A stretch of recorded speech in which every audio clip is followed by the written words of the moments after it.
ಸಚಿವರು ದೇವಲೋಕದಿಂದ ಬಂದಿದ್ದಾರಾ? ಫೋನ್ಗೂ ಸಿಗಲ್ಲ, ಕರೆ ಮಾಡಿದ್ರು ಕೂಡ ರೆಸ್ಪಾನ್ಸ್ ಮಾಡಲ್ಲ. ಕೆಲ ಸಚಿವರ ಕಾರ್ಯವೈಖರಿಗೆ ಶಾಸಕ ರವಿ ಗಾಣಿಗ ಗರಂ ಆಗಿದ್ದಾರೆ. ಸಚಿವರೇನು ದೇವಲೋಕದಿಂದ ಬಂದಿದ್ದಾರಾ? ಫೋನ್ಗೂ ಸಿಗಲ್ಲ, ರೆಸ್ಪಾನ್ಸು ಮಾಡಲ್ಲ. ಕೆಲ ಸಚಿವರ ಕಾರ್ಯವೈಖರಿಗೆ ಶಾಸಕ ರವಿ ಗಾಣಿಗ ಗರಂ. ಹೊಸದಾಗಿ ಶಾಸಕರಾದವರಿಗೆ ಸಚಿವ ಸ್ಥಾನ ಸಿಗಬೇಕು. ನಮ್ಮ ಆಗ್ರಹದಲ್ಲಿ ಯಾವುದೇ ಬದಲಾವಣೆ ಇಲ್ಲ.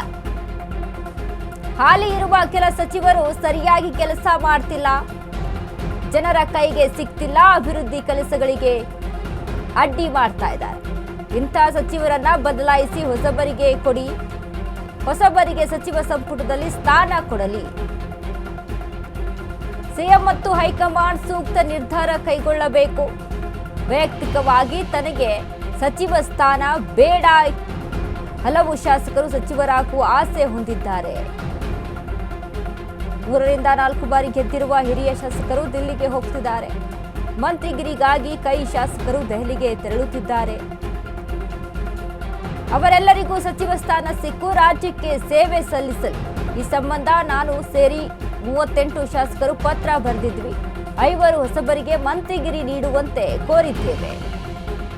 ನಮ್ಮ ಆಗ್ರಹದಲ್ಲಿ ಯಾವುದೇ ಬದಲಾವಣೆ ಇಲ್ಲ. ಮಂಡ್ಯದಲ್ಲಿ ಕೈ ಶಾಸಕ ರವಿ ಗಾಣಿಗ ಹೇಳಿಕೆಯನ್ನ ಕೊಟ್ಟಿದ್ದಾರೆ. ಈಗಿರುವಂತ ಸಚಿವರು ಏನಾದ್ರೂ ಸಮಸ್ಯೆ ಅಂತ ಫೋನ್ ಮಾಡಿದ್ರೆ ಅದಕ್ಕೆ ರೆಸ್ಪಾನ್ಸ್ ಮಾಡಲ್ಲ, ಫೋನ್ ಸಹಿತ ಕಾಲ್ ಸಹಿತ ಪಿಕ್ ಮಾಡಿ ಮಾತಾಡೋದಿಲ್ಲ ಅಂತ ಮಟ್ಟಿಗೆ ಇದ್ದಾರೆ. ಕ್ಷೇತ್ರದ ಅಭಿವೃದ್ಧಿ ಆಗ್ಬೇಕು ಅಂತ ಅಂದ್ರೆ ಅದಕ್ಕೂ ಸಹಿತ ಸರಿಯಾದ ರೀತಿ ಅಂತ ರೆಸ್ಪಾನ್ಸ್ ಸಿಗ್ತಾ ಇಲ್ಲ, ಅಭಿವೃದ್ಧಿ ಆಗ್ತಾ ಇಲ್ಲ. ಹಾಗಾಗಿ ಹಳಬರನ್ನ ತೆಗೆದು ಹೊಸಬರಿಗೆ ಅವಕಾಶ ಬೇಕು. 5 ಜನ ಹೊಸಬರಿಗೆ ಅವಕಾಶವನ್ನ ಮಾಡಿಕೊಡ್ಬೇಕು. ಮೊದಲ ಬಾರಿ ಯಾರು ಹೊಸಬರು ಬಂದಿದ್ದಾರೋ ಅವರಿಗೆ ಅವಕಾಶವನ್ನ ಮಾಡಿಕೊಡ್ಬೇಕು. ಅದರ ಪೈಕಿ 5 ಜನಗಳಿಂದ ಈಗಾಗಲೇ ಪತ್ರವನ್ನ ಬರೆಯಲಾಗಿದೆ. ಹೈಕಮಾಂಡ್ಗೆ ಮನವಿಯನ್ನ ಸಹಿತ ಸಲ್ಲಿಸಲಾಗಿದೆ. ಅವ್ರಿಗೂ ಕೂಡ ಅವಕಾಶ ಮಾಡಿಕೊಡ್ಬೇಕು. ಏನು ಹಿರಿಯರು ಯಾರು ಹೋಗ್ತಾ ಇದ್ದಾರೆ ಅಲ್ವಾ, ಹಿರಿಯರಿಗೂ ಸಹಿತ ಅವಕಾಶವನ್ನ ಮಾಡಿಕೊಡ್ಬೇಕು, ಒಳ್ಳೆಯ ಕೆಲಸಗಳಾಗಬೇಕು ಅನ್ನುವಂಥ ನಿಟ್ಟಿನಲ್ಲಿ ರವಿ ಗಾಣಿಗ ಹೇಳಿಕೆಯನ್ನ ಕೊಟ್ಟಿದ್ದಾರೆ.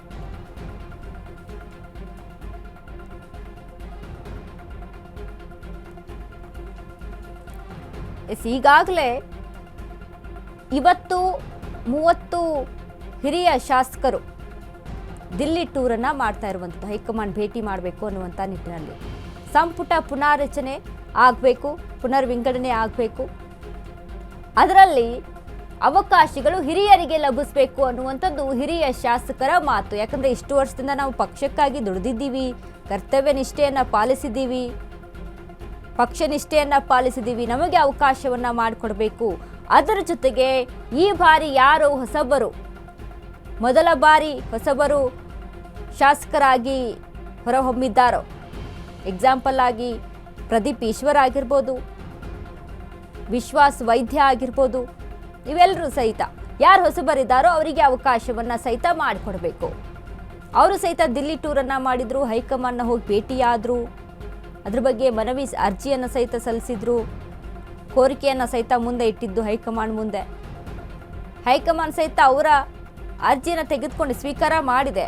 ಬಟ್ ಈ ವಿಚಾರಕ್ಕೆ ಸಂಬಂಧಪಟ್ಟಂತೆ ಯಾವುದೇ ನಿರ್ಣಯವನ್ನು ಹೇಳಿಲ್ಲ, ಅದ್ರ ಬಗ್ಗೆ ಮಾತನಾಡಿಲ್ಲ, ತೆಗೆದುಕೊಂಡಿಲ್ಲ. ಬಟ್ ಈಗ ಮತ್ತೆ ಹಿರಿಯ ಶಾಸಕರು ಸಹಿತ ಹೋಗ್ತಾ ಇರುವಂಥದ್ದು ಹೈಕಮಾಂಡನ್ನು ಭೇಟಿ ಮಾಡಿ ಇದರ ಬಗ್ಗೆ ಪ್ರಸ್ತಾಪ ಮಾಡಿಕೊಂಡು ಮನವಿಯನ್ನು ಇಟ್ಟು ಬರಬೇಕು ಅನ್ನುವಂಥ ನಿಟ್ಟಿನಲ್ಲಿ.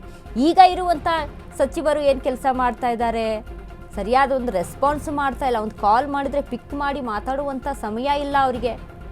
ಇನ್ನು ಕ್ಷೇತ್ರದ ಅಭಿವೃದ್ಧಿ ಆಗ್ತಾ ಇಲ್ಲ, ಇಷ್ಟೆಲ್ಲ ಸಮಸ್ಯೆಗಳಾಗ್ತಾ ಇದ್ದಾವೆ. ಹಾಗಾಗಿ ಇಲ್ಲಿ ಬದಲಾವಣೆ ಆಗೋದು ಖಚಿತ, ಬದಲಾವಣೆ ಆಗಬೇಕು ಅನ್ನುವಂಥ ನಿಟ್ಟಿನಲ್ಲಿ ರವಿ ಗಾಣಿಗ ಮಾತನಾಡಿದ್ದಾರೆ.